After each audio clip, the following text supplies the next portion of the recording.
नमस्कार दोस्तों, आपका हमारे चैनल पर स्वागत है। दोस्तों, आज की इस वीडियो में हम पढ़ेंगे छायावाद। छायावादी काव्य किसे कहते हैं, छायावाद की क्या परिभाषा है, छायावाद की विशेषताएं हम कल पढ़ेंगे अगली वीडियो में। दोस्तों, छायावाद आधुनिक काल का जो तृतीय चरण है। प्रथम चरण कौन सा है? भारतेंदु युग। द्वितीय चरण द्विवेदी युग और तीसरा चरण है हमारा छायावादी काव्य। छायावाद आधुनिक काल के तृतीय चरण के काव्य को छायावादी काव्य कहा गया है।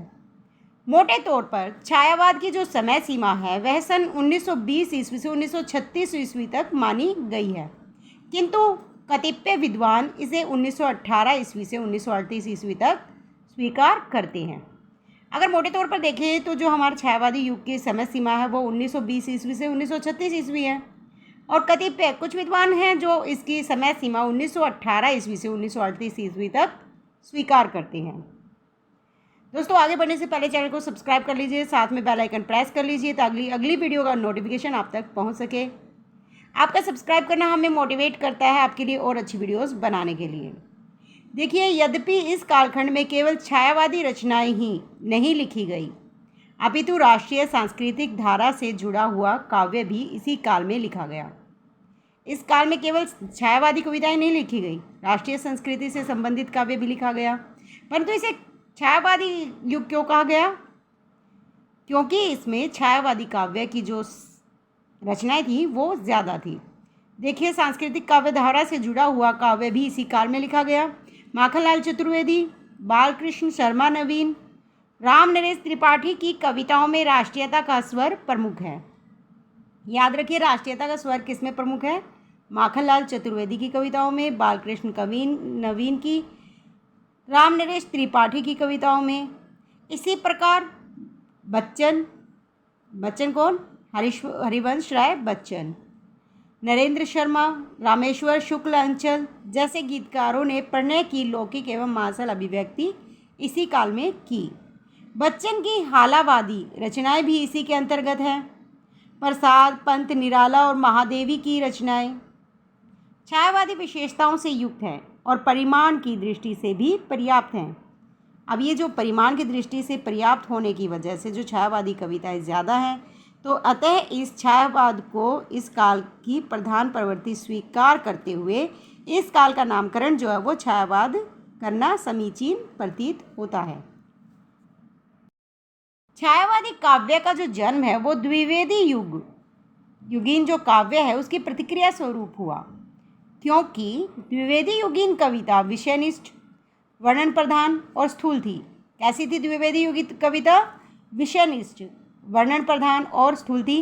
जबकि जो छायावादी कविता थी वो व्यक्तिनिष्ठ थी, वो विषयनिष्ठ थी, ये व्यक्तिनिष्ठ थी, कल्पना प्रधान थी और सूक्ष्म थी। प्रारंभ में छायावाद का प्रयोग व्यंग्य रूप में इन कविताओं में के लिए किया गया था। कौन सी कविताओं के लिए व्यंग्य रूप में किया गया था छायावाद शब्द का प्रयोग? जो अस्पष्ट थी, जिनकी छाया मतलब अर्थ, जिनका अर्थ स्पष्ट नहीं था, कहीं और पड़ता था। किंतु कालांतर में यह नाम उन कविताओं के लिए रूढ़ हो गया जिनमें मानव और प्रकृति के सूक्ष्म सौंदर्य में आध्यात्मिक छाया का भान होता था। बाद में ये छायावाद शब्द किसके लिए रूढ़ हो गया?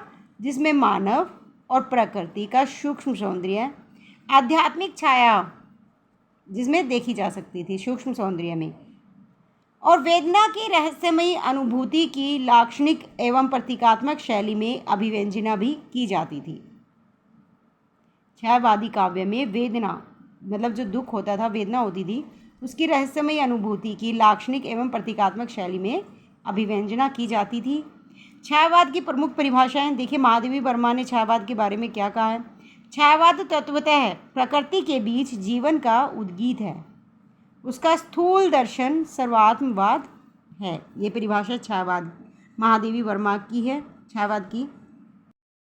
जयशंकर प्रसाद ने परिभाषा देते हुए कहा है कि जब वेदना के आधार पर सब अनुभूतिमयी अभिव्यक्ति होने लगी तब हिंदी में उसे छायावाद के नाम से अभिहित किया गया। ध्वन्यात्मकता, लाक्षणिकता, सौंदर्यमय प्रतीक विधान तथा उपचार वक्रता के साथ स्व अनुभूति की विवृत्ति छायावाद की विशेषताएं हैं। ये है जयशंकर प्रसाद की छायावाद की दी हुई परिभाषा। आचार्य रामचंद्र शुक्ल ने कहा है कि छायावाद शब्द का प्रयोग दो अर्थों में समझना चाहिए। अब दो अर्थ कौन कौन से हैं? एक तो रहस्यवाद के अर्थ में, जहाँ उसका संबंध काव्य वस्तु से होता है, अर्थात जहाँ कवि उस अनंत और अज्ञात प्रियतम को आलंबन बनाकर अत्यंत चित्रमयी भाषा में प्रेम की अनेक प्रकार से व्यंजना करता है। ये हो गया एक। छायावाद शब्द का दूसरा प्रयोग काव्य शैली या पद्धति विशेष के व्यापक अर्थ में है।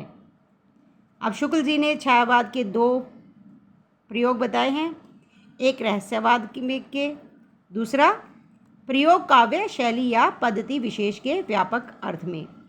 डॉक्टर नगेंद्र कहते हैं कि छायावाद स्थूल के प्रति सूक्ष्म का विद्रोह है। छायावाद एक विशेष प्रकार की भाव पद्धति है, जीवन के प्रति एक विशेष भावात्मक दृष्टिकोण है। कई बार प्रश्न पूछ लिया जाता है कि छायावाद स्थूल के प्रति सूक्ष्म का विद्रोह है, यह किसकी पंक्ति है? तो यह डॉक्टर नगेंद्र की पंक्ति है। अब छायावादी काव्य के जो लक्षण हैं वो देखिए कौन कौन से हैं। इन परिभाषाओं के आधार पर इनके लक्षण बताए गए हैं। देखिए, छायावादी काव्य में रहस्यवादी प्रवृत्ति रहती है। कौन सी प्रवृत्ति रहती है? रहस्यवादी। इसमें स्थूलता के स्थान पर सूक्ष्मता रहती है। छायावादी काव्य प्रेम, सौंदर्य एवं प्रकृति का काव्य है। क्या है? प्रेम, सौंदर्य और प्रकृति का काव्य। स्थूलता के स्थान पर सूक्ष्मता रहती है, रहस्यवादी प्रवृत्ति है। इसमें सब अनुभूति की प्रधानता है। शैली, शिल्प एवं अभिव्यंजना जो है वो पद्धति नवीनता है इसमें। पहले अभिव्यंजना पद्धति दूसरी थी, लेकिन अब इसमें नवीनता है। छायावाद की जो सर्वमान्य परिभाषा है वो है प्रेम, प्रकृति और मानव सौंदर्य की सब अनुभूतिमयी रहस्यपरक सूक्ष्म अभिव्यंजना लाक्षणिक एवं प्रतीकात्मक शैली में जिस काव्य में होती है उसे छायावाद काव्य कहा जाता है। देखिए, इन लक्षणों के आधार पर जो सर्वमान्य परिभाषा है उसमें देखिए प्रेम, प्रकृति एवं मानव सौंदर्य की सब अनुभूतिमयी रहस्यपरक सूक्ष्म अभिव्यंजना लाक्षणिक एवं प्रतीकात्मक शैली में जिस काव्य में होती है उसे छायावादी काव्य कहा जाता है। तो दोस्तों, आज आपको छायावाद का अर्थ समझ में आ गया होगा। आगे बढ़ने से पहले अब अगली वीडियो के लिए आपको चैनल सब्सक्राइब करना होगा, साथ में बेल आइकन प्रेस कर लीजिए ताकि अगली वीडियो का नोटिफिकेशन जिसमें छायावादी काव्य की विशेषताएं हम आप तक पहुंचाएंगे वो आप तक आसानी से पहुंच सके। तब तक के लिए धन्यवाद।